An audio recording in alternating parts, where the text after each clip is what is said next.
Shabbat shalom, y'all. Shabbat shalom. So we're just sitting here right now, and I wanted to check in with you guys on a quick topic. And one of these last videos, I think I kept putting my finger over the microphone. So what I'm going to try to do for this video is just keep my hand at the top of the phone. All right. So here's the thing. You again, when you look at what's going on in the world, you have to, and I'm going to continue to stress this because it's the most important point to drive things home. You have to incorporate all the information into every event that you see. You have to, you don't have any isolated events, right? You don't have things that happen that are not a product of the society that they're in, right?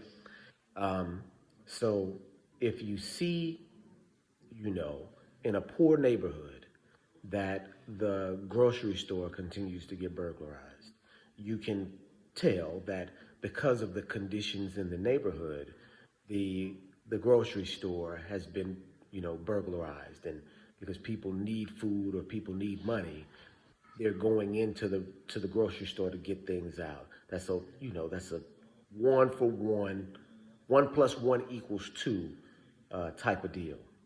So you apply that to the country at large, to America, and you have to apply two huge truths into everything that America does and everything that happens in America. One, that the Hebrews of the Bible, the Jews, are in America and still in captivity. The Jews are still in captivity in America.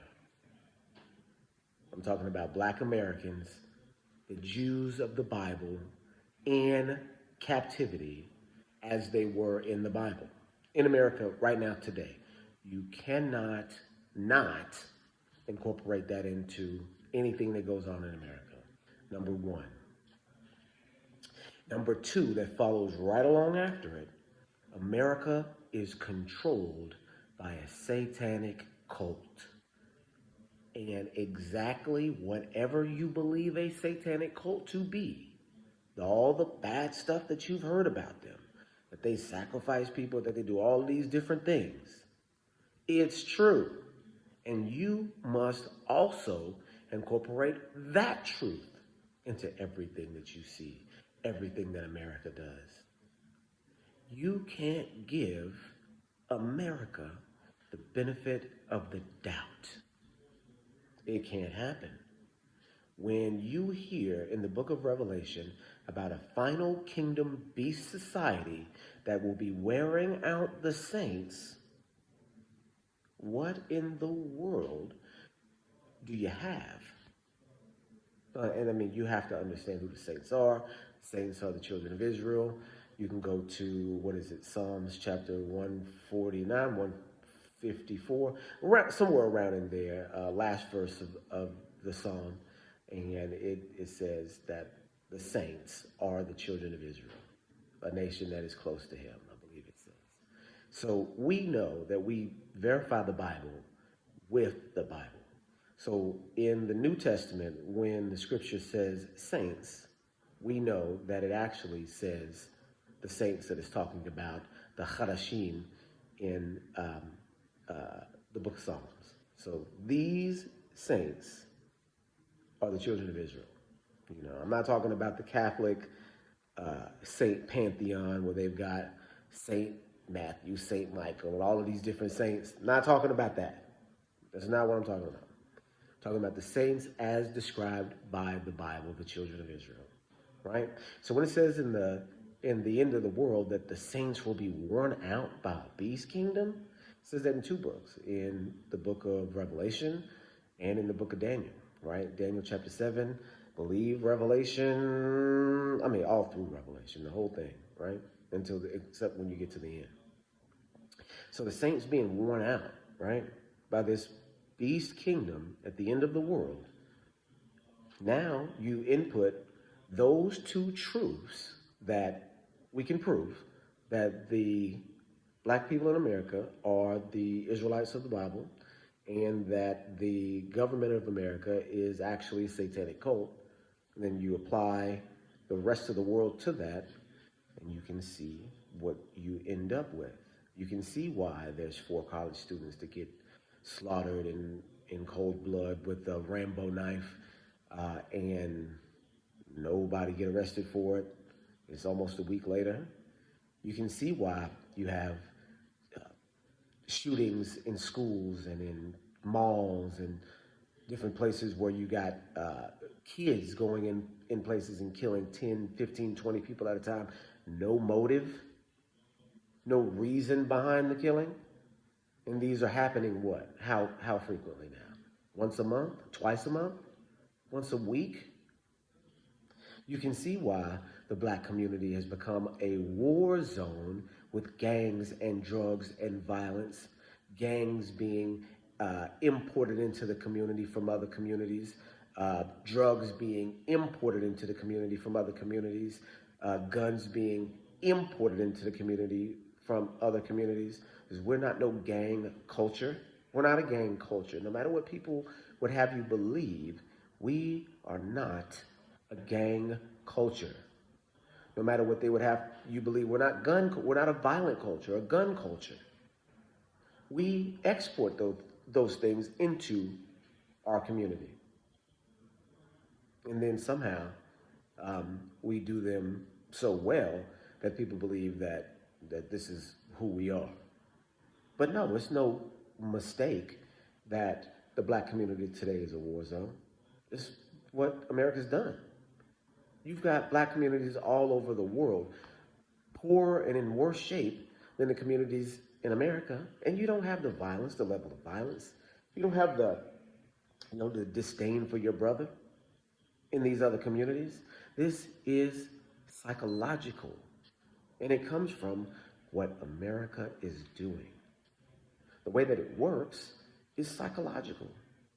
Psychological is physical and psychological. Don't get me wrong. Don't act like it's not physical too. We dying out here all the time. But it's psychological, the psychological part of it that is more dangerous.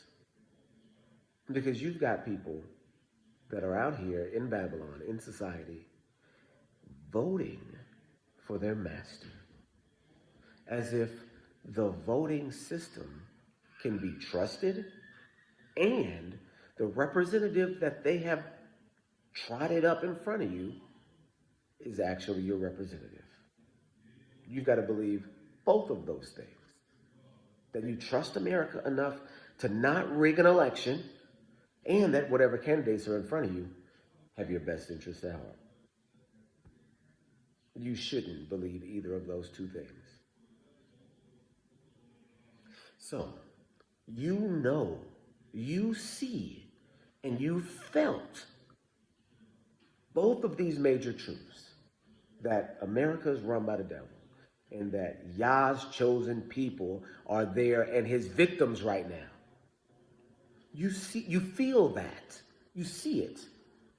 Whether you understood it in that context or not, that's what it is.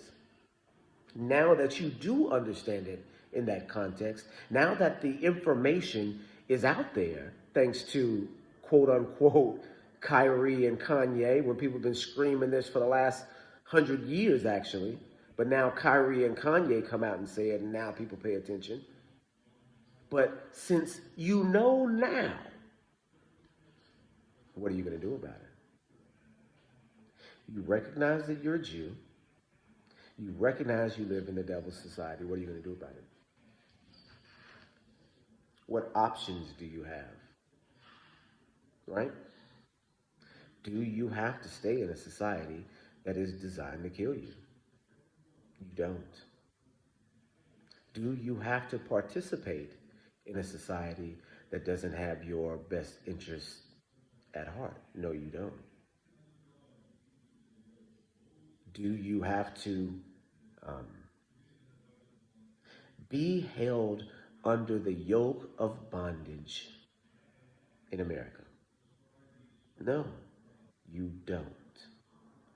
Even if you can't afford or um, or withstand leaving America, if you can't, because there, of course, are some people that won't financially be able to do it, or that their health won't allow them to do it. That the resources that are readily available in America may be keeping them alive, right?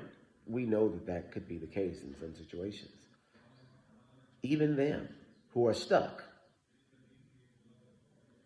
Yah is a refuge for you in strange places, right? That you don't have to participate in what's going on around you. You can stay at home on election day. You can not participate in any uh, 4th of July or Thanksgiving or Christmas. You can, keep yourself out of the movie theater. And I say this, we, still watch movies from time to time, but let me tell you, it's got an ironic twist to it. I'm pointing out this, they're pointing out that. My children too, looking at it for what it is, instead of what they've packaged it for you to think it is. You don't have to participate in any of that. It's up to you to not participate and show people, hey, it doesn't make sense for you to be out there voting. You've been voting, and what has it gotten you? Right? Hey, it doesn't make sense for you to be out there as a Democrat or Republican because both of those organizations have historically been stone cold racist, right? Both. So the game is set around you as an Israelite because you're the one with the authority in it. It's you that has the authority in you. So it's you who have to make the right decision. So what are you going to do?